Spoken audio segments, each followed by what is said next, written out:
All new at 6, you might soon be able to go on a sky cruise. A giant nuclear-powered flying hotel. It would house 5,000 guests. It would remain in the air for like several years. और आगे बढ़ते हैं हवा में holiday क्या आप चलेंगे وحوض سباحة وأن يستوعب 5 نقطة تحول كبيرة في مستقبل النقل الجوي. All new at 6, you might soon be able to go on a sky cruise. Designers are working on a new aircraft that uses 20 nuclear-powered engines and artificial intelligence to fly around. Let's take a closer look. It can hold up to 5,000 passengers, they say. Designers say that they can cruise for months at a time if you wish. There are going to be restaurants, movie theaters, shopping, a whole lot more on board. The aircraft is just a concept right now.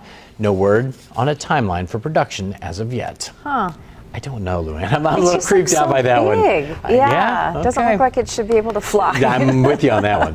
All right. When we were kids and we all thought we'd be flying cars around right now, well, it's something not even the Jetsons could dream up. A new CGI image shows off a giant nuclear-powered flying hotel that could stay in the air for months at a time. It's part plane, part hotel, part shopping mall, gym, theater, you name it. That could carry 5,000 people on board. Basically a cruise in the sky.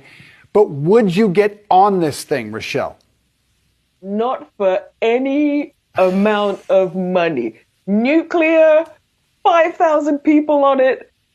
Absolutely not. This is, for me, this is the stuff of nightmares. I mean, technologically, it's stunning, but I don't really see how it would get off the ground with a swimming pool, a gym, restaurants.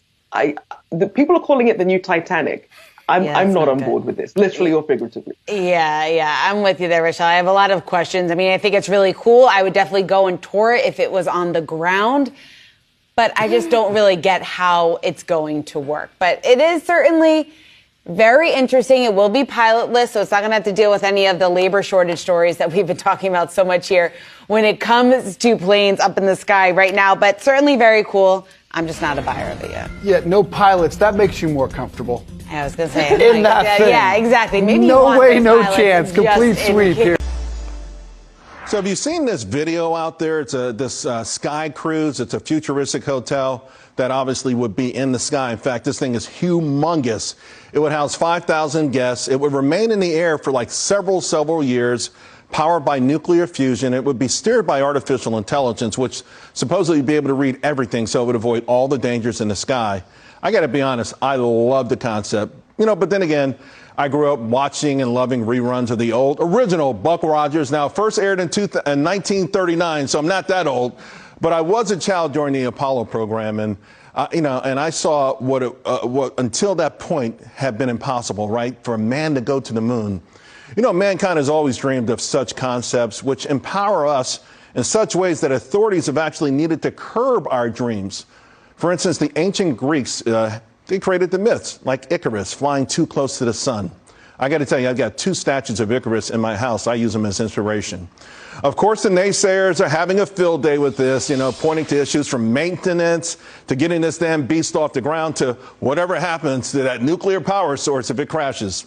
Even the animator of the video, Hashim Al-Ghali, he actually called the sky cruise the Flytantic. You get it? Still, this could be so amazing if it came to fruition. When mankind dreams of these kind of things in the past, right, it was always about the nuts and bolts, because we always thought about it from Jonathan Swift and whoever. But it always needed some sort of magic power to make it possible. Well, it is possible these days. We're right on the cusp of having the tools to make all of this a reality. Now, the only thing I'm worried about is this becoming part of a SPAC and being offered sometime this year, right? Listen, I salute the folks that really think out of the box. They put no limits on what we can do. They put no limits on where we can go as people. That's how we got to this point. This is why I'm speaking to you right now, whether it's on your TV, whether it's on your phone, whether it's in the sky. We can make it all happen. Now, I know it's a little intimidating, a little scary, but the main point here is we never want to stop dreaming about making the impossible possible, because that is the essence of mankind, particularly in this country.